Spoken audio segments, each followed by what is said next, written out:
बाबा जी और हुजूर जी की प्यार भरी सात संगत जी राधा स्वामी जी। पहला सवाल। एक संगत ने सवाल किया, बाबा जी, 9 अगस्त की तारीख हमारे देश के इतिहास में इतनी महत्वपूर्ण क्यों है? बाबा जी ने जवाब दिया, बेटा, 9 अगस्त 1942 का दिन वह दिन है जब महात्मा गांधी ने मुंबई के गोवालिया टैंक से भारत छोड़ो आंदोलन की शुरुआत की थी।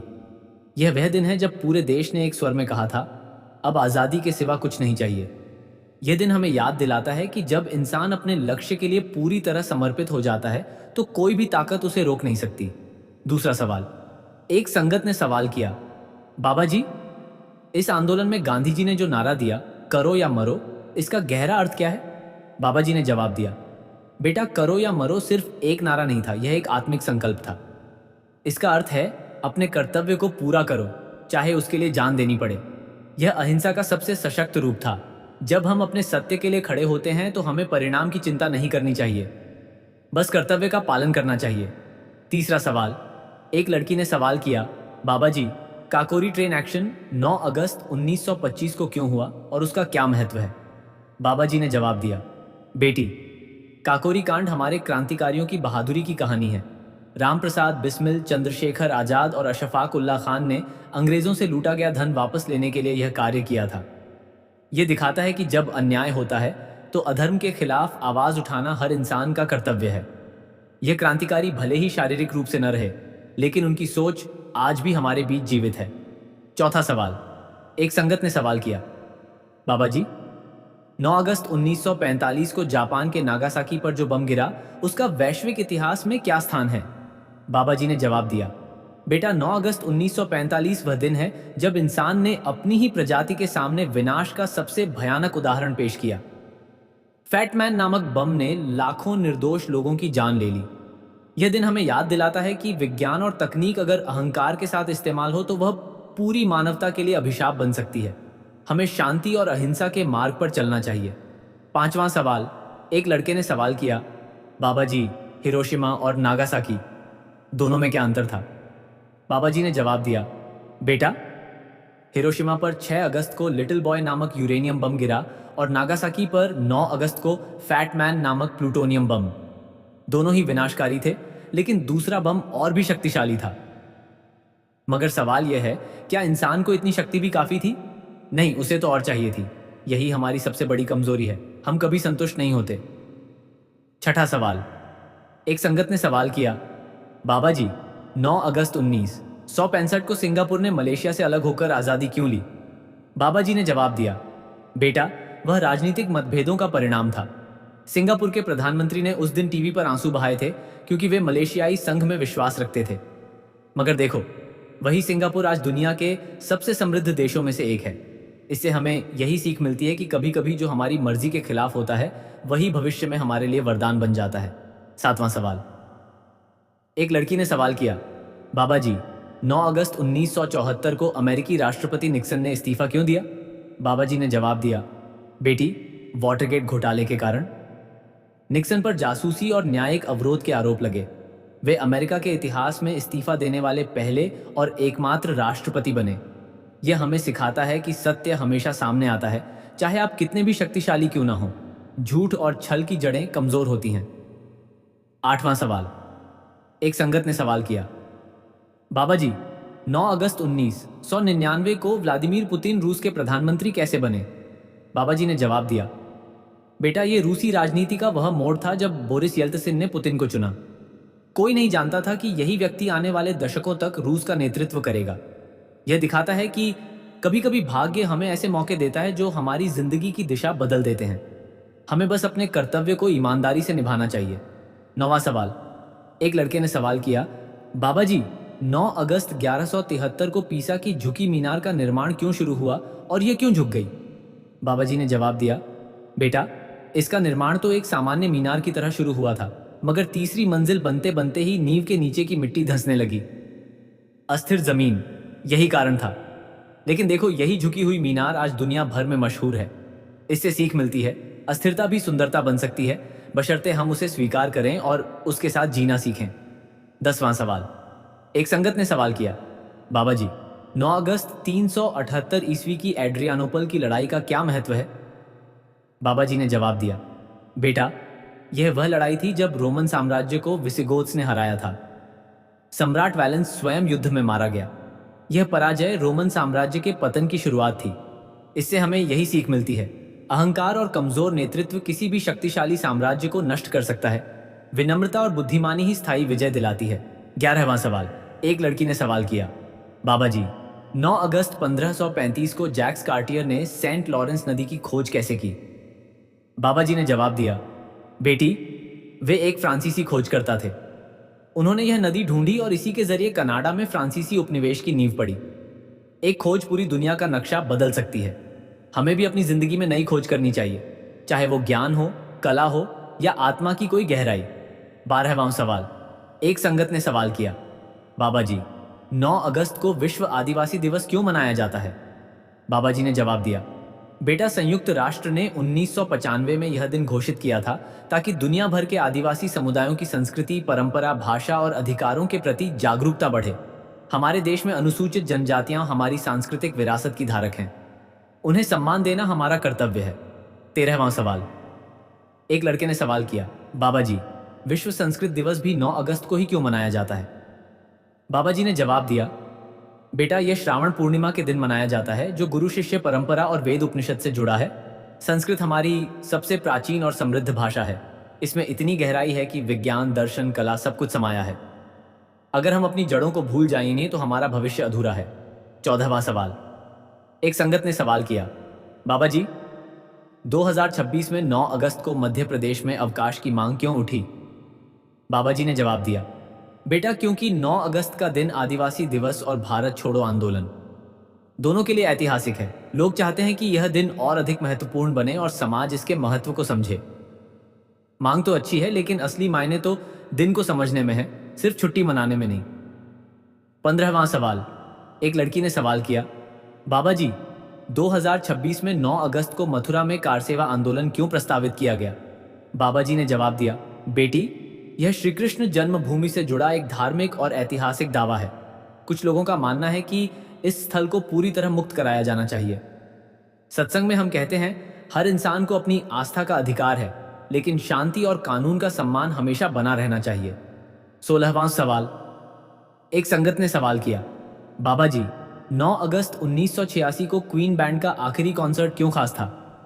बाबा जी ने जवाब दिया, बेटा, यह फ्रेडी मर्करी के साथ उनका आखिरी लाइव प्रदर्शन था। नेबर्थ, इंग्लैंड में 1.5 लाख लोग उनका जादू देखने आए थे। फ्रेडी की आवाज आज भी जिंदा है। यह हमें सिखाता है, असली कलाकार शरीर से नहीं बल्कि अपनी कला से अमर होता है। 17वां सवाल। एक लड़के ने सवाल किया, बाबा जी, 9 अगस्त 1945 का बम गिरने के बाद आज वहां क्या है? बाबा जी ने जवाब दिया, बेटा, आज नागासाकी में शांति स्मारक है, संग्रहालय है और हर साल लोग उन निर्दोष जानों को याद करते हैं। वहां आज पेड़ पौधे हैं, बच्चे खेलते हैं, यानी जीवन अपनी राह पर लौट आया। यह संदेश है, विनाश के बाद भी उम्मीद बची रहती है, बशर्ते हम उसे बनाए रखें। 18वां सवाल। एक संगत ने सवाल किया, बाबा जी, 9 अगस्त 1965 में सिंगापुर के प्रधानमंत्री ने टीवी पर आंसू क्यों बहाए? बाबा जी ने जवाब दिया, बेटा कौसियो, क्योंकि वे मलेशियाई संघ में विश्वास रखते थे और अलगाव उनके लिए एक राजनीतिक असफलता थी, मगर भाग्य को कुछ और मंजूर था। आज वही सिंगापुर एक मिसाल है। यही सीख है, कभी कभी हम जो खोते हैं वही हमें असली जीत दिलाता है, बस समय चाहिए। 19वां सवाल। एक लड़की ने सवाल किया, बाबा जी, 9 अगस्त 2026 को चांद की स्थिति क्या होगी? बाबा जी ने जवाब दिया, बेटी, यह पूर्णिमा होगी। पूर्णिमा पर ज्वार भाटा अधिक आता है और मन भी थोड़ा उद्वेलित रहता है, लेकिन पूर्णिमा एकाग्रता और ध्यान के लिए अच्छी मानी जाती है। नाम सिमरन करो, चांद को देखो और अपने अंदर की पूर्णता को महसूस करो। 20वां सवाल। एक संगत ने सवाल किया, बाबा जी, 9 अगस्त 2026 में सूर्योदय कितने बजे होगा? बाबा जी ने जवाब दिया, बेटा, दिल्ली में लगभग सुबह 5:45 बजे। लेकिन यह हर जगह अलग होता है। सूरज किसी के लिए जल्दी उगता है, किसी के लिए देर से। बस इतना याद रखो, सूरज हर किसी के लिए एक साथ नहीं उगता, लेकिन हर किसी के लिए उगता है जरूर, बस धैर्य चाहिए। 21वां सवाल। एक लड़के ने सवाल किया, बाबा जी, 9 तारीख को अगर 9 बजे 9 मिनट का कोण निकालें तो कितना होगा? बाबा जी ने जवाब दिया, बेटा, लगभग 22.5 डिग्री। यह गणित है, घड़ी की सुइयों का खेल। लेकिन असली खेल तो अपने समय को समझने का है। हम घड़ी देखते हैं मगर वक्त की कीमत नहीं समझते। 9 बजे का कोई कोण नहीं, हर पल अनमोल है। 22वां सवाल। एक संगत ने सवाल किया, बाबा जी, 9 अंडे 9 मिनट 9 लोग, एक अंडा कितने मिनट में उबलेगा? बाबा जी ने जवाब दिया, बेटा 9 मिनट में, क्योंकि सब एक साथ उबलते हैं। यह सवाल इसलिए पूछा जाता है ताकि हम भ्रम से बाहर आएं। हम सोचते हैं कि काम जितना ज्यादा उतना ज्यादा समय, लेकिन अगर समानांतर करें तो समय बचता है। जीवन में भी यही है, सही तरीका अपनाओ, समय बचेगा। 23वां सवाल। एक लड़की ने सवाल किया, बाबा जी, 9 लोगों में कितने हैंडशेक होंगे? बाबा जी ने जवाब दिया, बेटी 36 हैंडशेक, क्योंकि हर 2 लोग एक बार हाथ मिलाते हैं। यह गणित है लेकिन सीख भी है, हर मिलन का एक महत्व है। अगर हम 9 लोगों से सच्चे दिल से मिलें तो 36 नहीं, अनगिनत रिश्ते बन सकते हैं। 24वां सवाल। एक संगत ने सवाल किया, बाबा जी, 9 अगस्त 1942 और 9 अगस्त 1945, इन दोनों में क्या संबंध है? बाबा जी ने जवाब दिया, बेटा 1942 में भारत ने आजादी की आवाज उठाई और 1945 में जापान ने युद्ध विराम का दर्द झेला। दोनों ही दिनों ने इंसानियत को सिखाया। एक ने संघर्ष, दूसरे ने विनाश का पाठ। दोनों ही हमें बताते हैं आजादी और शांति दोनों ही अनमोल हैं। 25वां सवाल। एक लड़के ने सवाल किया, बाबा जी, 9 अगस्त 2026 को आदिवासी भाई बहन क्या चाहते हैं? बाबा जी ने जवाब दिया, बेटा वे अपनी पहचान चाहते हैं, अपनी जमीन चाहते हैं, अपनी भाषा और संस्कृति का सम्मान चाहते हैं। ये चीजें बड़ी नहीं लगती, लेकिन जब इन्हें छीना जाता है तो इंसान बेजान हो जाता है। हमें उनके साथ खड़ा होना चाहिए। 26वां सवाल। एक संगत ने सवाल किया, बाबा जी, 9 अगस्त को जन्मे महेश बाबू का सिनेमा में क्या योगदान है? बाबा जी ने जवाब दिया, बेटा वे तेलुगु सिनेमा के सुपरस्टार हैं। उन्होंने महर्षि, भरत अने नेनु जैसी फिल्में दी जो समाज को प्रभावित करती हैं। मनोरंजन सिर्फ मनोरंजन नहीं, वह संदेश भी है। जो लोग हंसाते हैं वे जिंदगी की थकान दूर करते हैं, यह भी एक सेवा है। 27वां सवाल। एक लड़की ने सवाल किया, बाबा जी, 9 अगस्त 1968 को जन्मी गिलियन एंडरसन क्यों मशहूर हैं? बाबा जी ने जवाब दिया, बेटी वे द एक्स फाइल्स में FBI एजेंट डाना स्कली बनी। उन्होंने दिखाया कि औरतें किसी भी क्षेत्र में पुरुषों से कम नहीं। एक सशक्त महिला किरदार ने लाखों लड़कियों को सपने देखने की हिम्मत दी। यह बहुत बड़ी बात है। 28वां सवाल। एक संगत ने सवाल किया, बाबा जी, 9 अगस्त 1976 को जन्मी ऑड्रे टॉटू किस फिल्म के लिए जानी जाती हैं? बाबा जी ने जवाब दिया, बेटा एमिली के लिए, जो एक फ्रांसीसी फिल्म है। यह एक साधारण लड़की की कहानी है जो दूसरों को खुश करने में अपनी जिंदगी बिता देती है। यह फिल्म हमें सिखाती है अपने छोटे छोटे कर्मों से भी हम दूसरों के जीवन में रोशनी ला सकते हैं। 29वां सवाल। एक लड़के ने सवाल किया, बाबा जी, 9 अगस्त 1985 को जन्मी अन्ना केंड्रिक का कौन सा रोल सबसे मशहूर है? बाबा जी ने जवाब दिया, बेटा पिच परफेक्ट में बेका का किरदार, एक लड़की जो गानों के जरिए अपनी टीम को जीत दिलाती है। ये सीख है, अगर आप में हुनर है और आप उसे दूसरों के साथ बांटते हैं तो सफलता अपने आप आती है। 30वां सवाल। एक संगत ने सवाल किया, बाबा जी, 9 अगस्त 1972 को जन्मे जुआनेस किस देश के गायक हैं? बाबा जी ने जवाब दिया, बेटा वे कोलंबिया के गायक हैं और उनका गाना ला कमिसा नेग्रा दुनिया भर में मशहूर है। संगीत की कोई भाषा नहीं होती, यह दिल से दिल तक पहुंचता है। चाहे वो स्पेनिश हो या संस्कृत, सुर और भावना ही असली भाषा है। 31वां सवाल। एक लड़की ने सवाल किया, बाबा जी, 9 अगस्त 1967 को जन्मे डेयॉन सैंडर्स को प्राइम टाइम क्यों कहा जाता है? बाबा जी ने जवाब दिया, बेटी क्योंकि वे अमेरिकन फुटबॉल के सबसे शानदार खिलाड़ियों में से एक थे। वे हमेशा बड़े मौकों पर सबसे अच्छा प्रदर्शन करते थे, यानी उनका वक्त हमेशा प्राइम टाइम होता था। हमें भी जीवन में ऐसा बनना चाहिए, हर पल अपना सर्वश्रेष्ठ देना चाहिए। 32वां सवाल। एक संगत ने सवाल किया, बाबा जी, 9 अगस्त 1986 को क्वीन बैंड का कॉन्सर्ट क्यों इतिहास में दर्ज है? बाबा जी ने जवाब दिया, बेटा यह उनका आखिरी लाइव कॉन्सर्ट था। फ्रेडी मर्करी ने 2 साल बाद दुनिया छोड़ दी। वह जादू था, कोई नहीं जानता था कि यह आखिरी बार है। हर पल ऐसा ही होता है, हम नहीं जानते कि कौन सा पल आखिरी है, इसलिए हर पल को पूरा जीना चाहिए। 33वां सवाल। एक लड़के ने सवाल किया, बाबा जी, 9 अगस्त 1945 के बम के बाद नागासाकी अब कैसा है? बाबा जी ने जवाब दिया, बेटा आज नागासाकी एक खूबसूरत शहर है। वहां शांति स्मारक बना है, लोग शांति की प्रार्थना करते हैं और दुनिया को संदेश देते हैं। कभी मत भूलो, कभी मत दोहराओ। यही हमारा कर्तव्य है। इतिहास से सीखें ताकि भविष्य बेहतर हो। 34वां सवाल। एक संगत ने सवाल किया, बाबा जी, 9 अगस्त 2026 को एआई हमें क्या याद दिलाएगा? बाबा जी ने जवाब दिया, बेटा, एआई तो हमारी ही बनाई हुई चीज है। वह हमें वही याद दिलाएगा जो हमने उसे सिखाया है। लेकिन असली स्मृति तो हमारी आत्मा में है, वहां कोई एआई नहीं पहुंच सकता। इसलिए अपने भीतर के ज्ञान को जगाओ, वही तुम्हारी सबसे बड़ी ताकत है। 35वां सवाल। एक लड़की ने सवाल किया, बाबा जी, 9 अगस्त को विश्व आदिवासी दिवस पर हम क्या कर सकते हैं? बाबा जी ने जवाब दिया, बेटी, हम आदिवासी समुदाय की संस्कृति को जान सकते हैं, उनके हस्तशिल्प को बढ़ावा दे सकते हैं, उनके अधिकारों के बारे में पढ़ सकते हैं और उनकी बातों को सुन सकते हैं। सबसे बड़ी बात, उन्हें अपने बराबर समझें, किसी को ऊपर नीचे मत देखो, सब एक हैं। 36वां सवाल। एक संगत ने सवाल किया, बाबा जी, 9 अगस्त 2026 को अगर हम 9 मिनट ध्यान करें तो क्या होगा? बाबा जी ने जवाब दिया, बेटा, 9 मिनट का ध्यान यह छोटा सा समय है, लेकिन अगर तुम पूरी तरह एकाग्र होकर करो तो यह तुम्हारी पूरी दिनचर्या बदल सकता है। ध्यान से मन शांत होता है, विचार स्पष्ट होते हैं और करुणा बढ़ती है। नाम सिमरन करो, चाहे 9 मिनट ही क्यों ना हो, लेकिन पूरे दिल से करो। 37वां सवाल। एक लड़के ने सवाल किया, बाबा जी, 9 अगस्त को पीसा मीनार आज भी क्यों खड़ी है?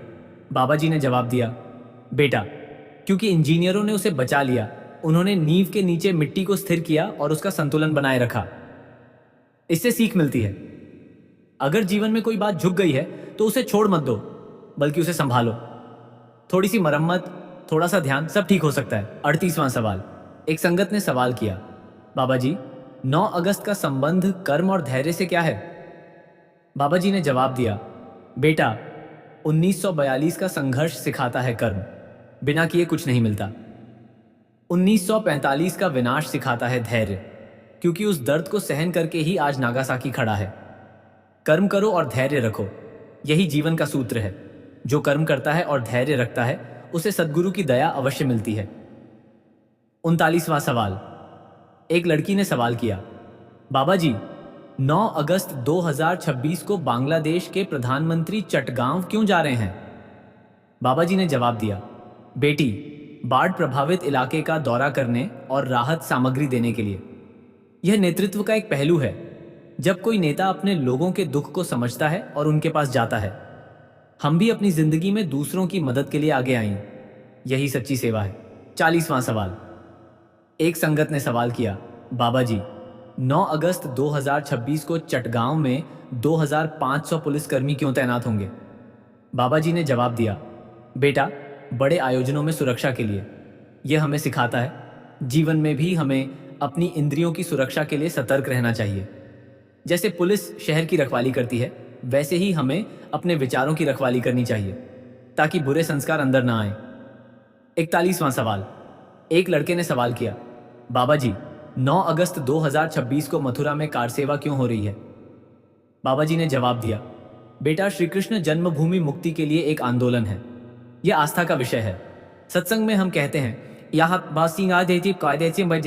आस्था हर इंसान की निजी चीज है, लेकिन शांति के साथ आगे बढ़ना जरूरी है।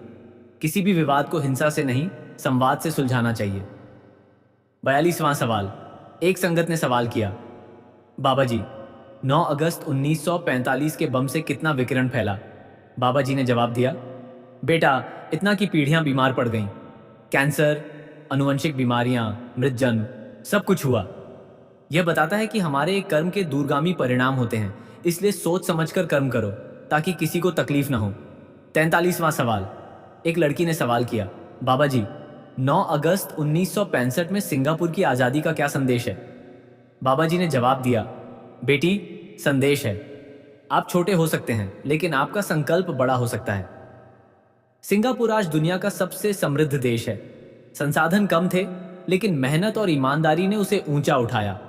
यही हमें सिखाता है, हालात कोई भी हो, हार मत मानो। 44वां सवाल। एक संगत ने सवाल किया, बाबा जी, 9 अगस्त 1173 को पीसा मीनार क्यों बनाई गई? बाबा जी ने जवाब दिया, बेटा, यह गिरजाघर का हिस्सा बनाई गई थी, एक सामान्य मीनार, लेकिन अनजाने में वह दुनिया की सबसे मशहूर इमारत बन गई। जीवन में भी कभी कभी हम जो सामान्य शुरू करते हैं, वह बहुत बड़ा बन जाता है, बस उसे पूरा करना जरूरी है। 45वां सवाल। एक लड़के ने सवाल किया, बाबा जी, 9 अगस्त 378 ईस्वी की लड़ाई से हमें क्या सीख मिलती है? बाबा जी ने जवाब दिया, बेटा बेटा इससे सीख मिलती है, अहंकार और अक्षमता किसी भी बड़ी शक्ति को नष्ट कर सकती है। रोमन साम्राज्य दुनिया का सबसे बड़ा था, लेकिन एक लड़ाई ने उसे हिला दिया। विनम्रता और ज्ञान ही असली ताकत है। सद्गुरु का साथ हो तो हर मुश्किल आसान हो जाती है। 46वां सवाल। एक संगत ने सवाल किया, बाबा जी, 9 अगस्त को विश्व संस्कृत दिवस का क्या महत्व है? बाबा जी ने जवाब दिया, बेटा, संस्कृत सिर्फ भाषा नहीं, वह ज्ञान का भंडार है। वेद, उपनिषद, रामायण, महाभारत सब इसी में है। यह दिन हमें याद दिलाता है कि हमारी जड़ें कितनी गहरी हैं। भले ही हम अंग्रेजी या हिंदी बोलें, लेकिन अपनी प्राचीन भाषा को कभी भूलना नहीं चाहिए। 47वां सवाल। एक लड़की ने सवाल किया, बाबा जी, 9 अगस्त को हम अपनी दिनचर्या में क्या खास कर सकते हैं? बाबा जी ने जवाब दिया, बेटी, सुबह जल्दी उठो, कुछ समय नाम सिमरन करो, चाहे 9 मिनट ही क्यों ना हो, एक अच्छी किताब पढ़ो, किसी जरूरतमंद की मदद करो और रात को सोने से पहले पूरे दिन के लिए शुक्रिया अदा करो। यह 9 अगस्त को हो सकता है, यह हर दिन हो सकता है, बस शुरुआत करो। 48वां सवाल। एक संगत ने सवाल किया, बाबा जी, 9 अगस्त 1942 और 2026 84 सालों में क्या बदला? बाबा जी ने जवाब दिया, बेटा, बहुत कुछ बदला। तकनीक आई, सुविधाएं बढ़ी, दुनिया छोटी हुई, लेकिन मनुष्य का स्वभाव, लालच, अहंकार, भय वही रहा। आज़ादी तो मिल गई, लेकिन आज़ादी का अर्थ भूल गए। असली आज़ादी तो मन की आज़ादी है, जो अब भी कुछ लोगों को नहीं मिली। 49वां सवाल। एक लड़के ने सवाल किया, बाबा जी, 9 अगस्त के दिन भजन करें तो क्या होगा? बाबा जी ने जवाब दिया, बेटा, भजन तो करो, चाहे कोई भी दिन हो। भजन से मन शुद्ध होता है, आत्मा को शांति मिलती है, और जब मन शांत होता है तो दूसरों के लिए करुणा पैदा होती है। यही तो आध्यात्मिकता है, अपने आप को भूलकर दूसरों की सेवा करना। भजन वह रास्ता है जो हमें इस ओर ले जाता है। 50वां सवाल। एक संगत ने सवाल किया, बाबा जी, 9 अगस्त का दिन अगर कोई भूल जाए तो? बाबा जी ने जवाब दिया, बेटा, तारीख भूलने से क्या होता है? बहुत से लोग भूल जाते हैं। 9 अगस्त 1942 भी, 1945 भी, काकोरी भी, मगर उन आत्माओं ने जो दिया वह तारीख से बड़ा है। इतिहास याद न रहे तो भी उसकी सीख दिल में रखनी चाहिए। आज़ादी, शांति, करुणा और एकता, बस यही मायने रखता है। 51वां सवाल। एक लड़की ने सवाल किया, बाबा जी, 9 अगस्त का आध्यात्मिक पहलू क्या है? बाबा जी ने जवाब दिया, बेटी, हर तारीख आध्यात्मिक है अगर हम उसमें कुछ गहराई से देखें। 9 अगस्त हमें सिखाता है संघर्ष 1942, सहनशीलता 1945, धैर्य पीसा मीनार, आत्मविश्वास सिंगापुर और सेवा आदिवासी दिवस। अगर हम इसे आत्मा से समझें तो यह दिन सिर्फ एक दिन नहीं, बल्कि जीवन का संपूर्ण दर्शन बन जाता है। 52वां सवाल। एक संगत ने सवाल किया, बाबा जी, 9 अगस्त 2026 को स्कूल कॉलेजों में क्या करना चाहिए? बाबा जी ने जवाब दिया, बेटा, उस दिन स्कूलों में आज़ादी, आदिवासी संस्कृति, संस्कृत और विश्व शांति के बारे में पढ़ाना चाहिए। बच्चों को कहानियां सुनानी चाहिए, काकोरी की, गांधी की, नागासाकी की, ताकि वे बड़े होकर ऐसा समाज बनाएं जहां हिंसा न हो, भेदभाव न हो और सबको इज्जत मिले। 53वां सवाल। एक लड़के ने सवाल किया, बाबा जी, 9 अगस्त 1945 की त्रासदी से बचे लोग अब क्या कहते हैं? बाबा जी ने जवाब दिया, बेटा, जो बचे वे कहते हैं, हम नहीं चाहते कि यह किसी और के साथ हो, वे शांति चाहते हैं। उनका दर्द हमें याद दिलाता है, हमें अपनी शक्ति का इस्तेमाल विनाश के लिए नहीं, बल्कि निर्माण के लिए करना चाहिए। युद्ध कोई हल नहीं है, संवाद ही हल है। 54वां सवाल। एक संगत ने सवाल किया, बाबा जी, 9 अगस्त 2026 को अगर हम 9 दान करें तो? बाबा जी ने जवाब दिया, बेटा, दान करना अच्छा है, चाहे वह 9 रुपए हों या 9 अनाज के दाने, लेकिन असली दान तो अपने अहंकार का दान है, अपनी बुरी आदतों का दान है। जब हम अपने भीतर की गंदगी को दान करते हैं तो असली पुण्य मिलता है। बाहरी दान तो सेवा है, भीतरी दान साधना है। 55वां सवाल। एक लड़की ने सवाल किया, बाबा जी, 9 अगस्त 2026 को 9 मोमबत्तियां क्यों जलाईं? बाबा जी ने जवाब दिया, बेटी, 9 मोमबत्तियां 1942 के वीरों के लिए, 1945 के निर्दोषों के लिए, काकोरी के शहीदों के लिए, सिंगापुर के संघर्ष के लिए, पीसा की धैर्य के लिए, आदिवासियों के अधिकारों के लिए, संस्कृत की प्राचीनता के लिए, भविष्य की शांति के लिए और अपने स्वयं के आत्मज्ञान के लिए। एक मोमबत्ती जलाओ तो ज्ञान जलाओ, 9 जलाओ तो समाज जलाओ। 56वां सवाल। एक संगत ने सवाल किया, बाबा जी 9 अगस्त के बाद अगले 9 दिन कैसे बिताएं? बाबा जी ने जवाब दिया, बेटा अगले 9 दिन प्रतिदिन एक अच्छी आदत डालो। पहले दिन सत्य बोलो, दूसरे दिन किसी की मदद करो, तीसरे दिन गुस्सा मत करो, चौथे दिन कोई प्रार्थना करो, 5वें दिन किसी को सिखाओ, छठे दिन कुछ सीखो, 7वें दिन प्रकृति से जुड़ो, 8वें दिन किसी को क्षमा करो, 9वें दिन स्वयं को क्षमा करो। ये 9 दिन तुम्हारी जिंदगी बदल देंगे। 57वां सवाल। एक लड़के ने सवाल किया, बाबा जी 9 अगस्त का सदगुरु से क्या संबंध है? बाबा जी ने जवाब दिया, बेटा सदगुरु किसी तारीख के बंधन में नहीं है, वे तो हर पल हर दिन हमारे साथ हैं। लेकिन अगर तुम 9 अगस्त को सदगुरु को याद करो तो उनकी दया बरसेगी। सदगुरु सिखाते हैं, इतिहास से सीखो, वर्तमान में जियो और भविष्य के लिए अच्छे कर्म करो। यही उनकी शिक्षा है। 58वां सवाल। एक संगत ने सवाल किया, बाबा जी 9 अगस्त 2026 को अगर हम सब एक साथ प्रार्थना करें तो? बाबा जी ने जवाब दिया, बेटा सामूहिक प्रार्थना की बहुत शक्ति होती है। जैसे कोई नदी जब अकेली बहती है तो पतली होती है, लेकिन कई धाराएं मिलकर महासागर बना देती हैं। अगर 9 अगस्त को सभी लोग एक साथ शांति की प्रार्थना करें तो वह ऊर्जा पूरी दुनिया में फैल सकती है। प्रार्थना का कोई धर्म नहीं होता, वह तो हृदय की भाषा है। 59वां सवाल। एक लड़की ने सवाल किया, बाबा जी 9 अगस्त हमें क्या विरासत देता है? बाबा जी ने जवाब दिया, बेटी 9 अगस्त हमें वीरता देता है 1942, करुणा देता है नागासाकी, संघर्ष देता है काकोरी, आत्मनिर्भरता देता है सिंगापुर, धैर्य देता है पीसा मीनार, संस्कृति देता है संस्कृत दिवस, पहचान देता है आदिवासी दिवस, साहस देता है एड्रियानोपल और सीख देता है कि जीवन में हर घटना, चाहे वह सुखद हो या दर्दनाक, हमें कुछ ना कुछ सिखाती ही है। 60वां सवाल। एक संगत ने सवाल किया, बाबा जी 9 अगस्त का दिन खत्म होने के बाद क्या बचता है? बाबा जी ने जवाब दिया, बेटा तारीख खत्म हो जाती है लेकिन उसका संदेश हमेशा रहता है, बस उसे अगले दिनों तक जीना है। 10 अगस्त आएगा, उसके बाद 11, 12 और हर दिन एक नया मौका है, कुछ अच्छा करने का, कुछ सीखने का, किसी की मदद करने का। 9 अगस्त सिर्फ एक दिन है, लेकिन अगर तुम उसकी सीख को अपने जीवन में उतारो तो हर दिन 9 अगस्त जैसा महत्वपूर्ण बन सकता है। बस यही मेरी आप सभी को दुआ है। हर दिन को सार्थक जियो और सद्गुरु की कृपा सदा बनी रहे। राधा स्वामी जी।